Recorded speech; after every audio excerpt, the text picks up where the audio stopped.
నీ ఎలాగైనా బతికించుకుంటానా?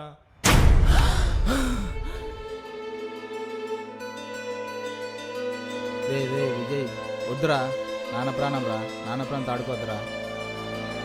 నాకు తెలిసినంత వరకు ఎవరి జీతాలు నాశనం కాలేదు.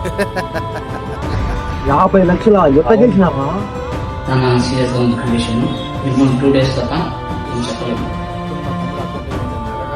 సరే ఎలాగైనా సరే ఈరోజు 50 లక్షల డబ్బులు గెలిచల్లా నాన్నకు ఆపరేషన్ చేయించాలి సార్. నీ మంచి కోరి చెప్తున్నా, లైసెన్స్ ఇక్కడి నుంచి వెళ్ళిపో. లేదు ఇప్పుడు కానీ చెప్పు, మీ ఫ్రెండ్స్ అందరికి ఆన్లైన్ బెట్టింగ్ ఆడద్దని.